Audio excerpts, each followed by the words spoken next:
Bonjour ma mère, bonjour ma mère, bonjour à tout le monde. Bonjour ma mère Karine Richaud, bonjour ma mère, comment tu vas? Ça va bien j'espère. Bonjour tout le monde. Attendez, on attend 2 secondes que les gens se connectent rapidement là.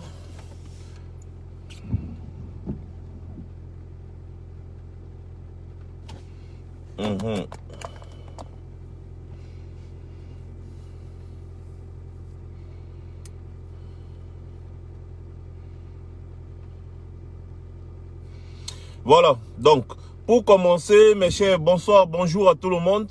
J'aimerais qu'à la fin de cette vidéo, toutes les personnes qui vont regarder cette vidéo se retrouvent sur mon compte Twitter via le lien qui est épinglé là et qui se trouve également sur l'entête de ce direct. Vous cliquez simplement sur le lien et vous vous abonnez sur mon compte Twitter.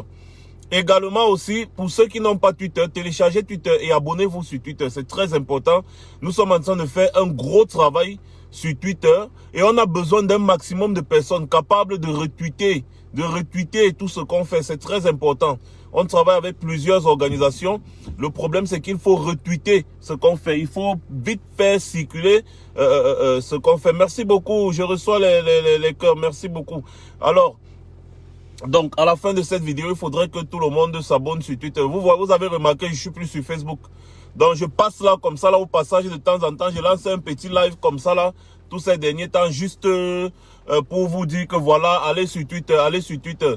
Bon, la semaine passée, on a eu 500 abonnés de plus sur Twitter. C'est beaucoup, mais c'est pas assez. En une semaine, 500 abonnés de plus, c'est beaucoup, mais c'est pas assez. Il en faut plus. Il faut qu'à la fin de ce mois de janvier, que tous les abonnés de cette page-ci, puisque cette page ne sert presque plus à rien, excusez-moi, il faudrait que les 60 000 personnes qui sont sur cette page se retrouvent sur mon compte Twitter. Est-ce que c'est difficile? Un clic, tout simplement. On a besoin vraiment de travailler. Je vous ai dit que 2021, si la stratégie a changé, je tiens déjà encore à présenter mes sincères condoléances avant tout à toutes les familles endeuillées suite au massacre qui s'est encore passé au sud-ouest Cameroun, en Ambazonie. J'ai dit ici, là, il y a de cela quelques années, je le dis encore depuis et je le répète, dès que l'Ambazonie devient un État indépendant, que c'est confirmé, tant je serai le premier à demander le passeport ambazonien. Le premier à demander le passeport ambazonien, je le dis toujours. Je le dis toujours, dès que l'Ambazonie devient un État indépendant, je serai le premier à demander le passeport ambazonien. Le tout premier. Ça, il faut encore que je vous le confirme. Parce que le Cameroun de Paul Biya, c'est la merde. Et si les Camerounais de Paul Biya veulent rester avec Paul Biya, eh bien, tant mieux pour eux. Restez avec Paul Biya. Il n'y a pas de problème. L'Ambazonie devient un État indépendant. Je serai le premier à demander le passeport ambazonien. L'Éthiopie et l'Érythrée se sont divisés. Hein. Le Soudan du Sud s'est coupé du Soudan. C'était dans les années 2010. Hein. Ce n'était pas loin. Hein. Ne croyez pas que c'est impossible. Hein. Ne croyez pas que c'est impossible. Je vous le dis tous les jours. Ça fait 2 ans, 3 ans que je vous dis ça. L'Ambazonie peut devenir un État réellement indépendant. Ce n'est pas impossible. Donc, ceux qui sont en train de parler d'un Cameroun un et indivisible là, si vous voulez que le Cameroun reste un et indivisible comme vous dites là, commencez déjà à demander à votre grand-père Sadina d'arranger ce problème. Et de partir, parce que personne ne veut plus de lui. De partir, d'arranger ce problème qu'il a créé et de partir. Voilà. Celui qui n'est pas content se déconnecte de ma page, se désabonne complètement. L'Ambazonie devient un État indépendant. Je serai le premier à demander le passeport ambazonien. D'ailleurs, je vais même commencer à faire même une demande de passeport ambazonien aux représentants de Interim Government. Ici, ils sont ici en Europe. Je vais établir une demande de passeport en bonne et due forme. En bonne et due forme. Donc, si les Camerounais aiment la bouillabaisse que Paul Biya leur sert chaque jour là, et bien qu'ils restent avec ce Paul Biya là. Souvenez-vous des massacres de Ngabou. Je vous avais dit quoi? D'autres massacres vont encore venir et vous n'allez toujours rien dire. Il y a eu les massacres dernièrement encore. Les enfants qui ont été tués à l'école et tout ça là, à Kumba. Je vous ai dit que voilà ça non, ça va passer. Et après il y aura encore. Certaines personnes nous ont dit que vous n'êtes pas sûr que c'est les militaires, vous n'êtes pas sûr que c'est les militaires. D'accord. Cette fois-ci, on est sûr à 100% que c'est les militaires parce qu'il y a des témoignages des survivants. Il y a des survivants, des gens qui ont suivi au raid, qui témoignent. Il y a une maman, il y a son enfant qui ont encaissé des balles des militaires. Ils témoignent. Les militaires soupçonnaient que c'était un village qui gardait les ambazoniens. Et ils sont venus faire le raid, comme ils avaient fait en Gabou, comme ils avaient fait, ils ont l'habitude de faire, comme ils avaient fait à Menkapin. Voilà.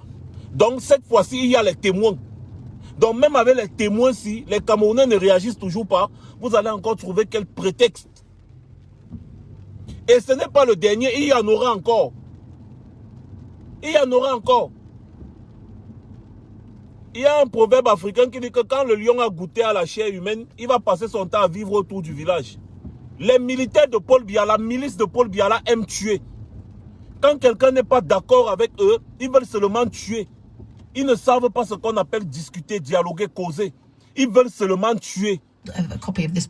Et ils utilisent les moyens de l'État pour commettre tous ces forfaits. Ils utilisent l'argent des caisses de l'État pour commettre tous ces forfaits. C'est ça qui est encore plus dangereux. L'argent des caisses de l'État, c'est votre argent. C'est votre argent, c'est vous qui contribuez. C'est vous qui donnez l'argent à Paul Biya. Paul Biya achète les armes avec cet argent pour tuer les ambazoniens. Paul Biya a négocié avec les terroristes de Boko Haram pour libérer les otages français et la famille de son ami Amadou Ali. Il a causé avec les terroristes de Boko Haram, non? Il n'a pas négocié avec ces terroristes-là. Il leur a donné des centaines de millions de francs CFA pour libérer les otages français, les otages de ses amis français.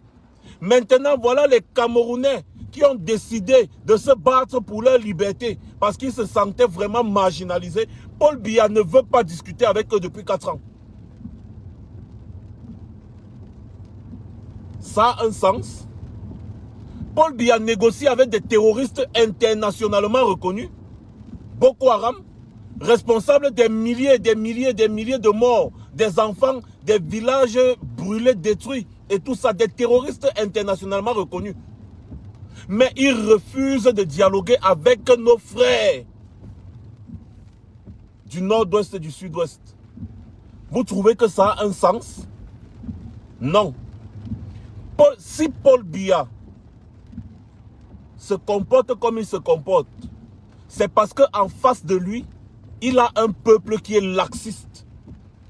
On aura beau dire que Paul Biya a forgé, il a formaté le peuple, il a forgé, il a formaté le peuple fait comme il veut, c'est que c'est 30 ans, c'est 38 ans de formatage de cerveau, d'accord. Je suis né sous Paul Biya, je suis né sous Paul Biya. Je suis né, Paul Biya était au pouvoir il y a 3 ans, il y avait déjà 3 ans. Donc je suis né sous Paul Biya. Pourquoi mon cerveau n'est pas formaté? Je vous rappelle encore les paroles, ces paroles. Je fais ma part, faites pour vous. Le problème, ce n'est pas le formatage du cerveau. Le problème, c'est l'égoïsme et l'individualisme des Camerounais. C'est que si j'ai une banane que je parviens à manger, je m'en fous si l'autre a mangé ou pas. Je m'en fous de la gestion de mon pays. C'est ça le problème du Camerounais, le laxisme, l'égoïsme et je dirais même la lâcheté. C'est ça qui caractérise le Camerounais aujourd'hui. Un peuple autrefois vaillant, l'un des peuples qui a marqué les colons par sa vaillance. Je me rappelle des Nyobe et tout ça, lorsque les gars combattaient le colon français. Aujourd'hui, les Camerounais sont devenus un peuple de lâches. Ils vont dire que non, c'est parce que Paul Biya, vraiment, c'est le régime Paul Biya qui a fait. Le régime Paul Biya a fait quoi? Il suffit que vous vous concordez, vous vous sortez seulement dans les rues comme ça, là, un jour c'est fini. Comme au Burkina Faso, comme en Algérie, comme au Soudan, partout. On va continuer de tuer. tuer, vous allez regarder, vous n'allez rien dire. Quand il y a eu le massacre de Kumba et de Ngabou, vous avez dit non, il n'y avait pas on n'a pas les preuves que c'est les militaires de Biya. Voici donc les preuves que vous voulez, que vous vouliez, autant pour moi. Voilà les preuves. Il y a des témoins qui témoignent, et ils témoignent avec les détails de ce que les militaires sont venus et ils ont fait dans ce village-là. Vous allez toujours rester, vous n'allez rien dire. Cette fois-ci encore, votre excuse, ce sera quoi? Votre excuse, ce sera quoi? Voilà. Donc que chacun se remette en question. C'est trop facile, que chacun se remette en question. Ce laxisme-là, passer le temps sur les réseaux sociaux, dans le Congo, ça, dans les histoires qui ne servent absolument à rien. Vous êtes très fort. Mais seulement, je vais continuer de faire ma part. Ce qui se passe dans notre pays est un génocide. C'est un génocide. Vous savez que chez nous, les villages, les régions, les villages sont divisés. Chaque village a sa langue. Alors, quand des militaires arrivent dans un village et tuent toutes les personnes qui parlent cette langue dans ce village-là, vous appelez ça quoi? Vous appelez ça quoi? Tu arrives dans un village, vous brûlez le village, vous tuez tous les habitants du village. Tous les habitants de ce village-là, ils parlent la même langue. Vous êtes en train de faire une épuration ethnique. Vous faites une épuration ethnique. C'est ce qui s'appelle génocide. C'est un génocide qui est en train d'être perpétré là-bas. Et les Camerounais sont en train de regarder. Ils sont très forts pour boire les biens, manger le porc, chercher les femmes.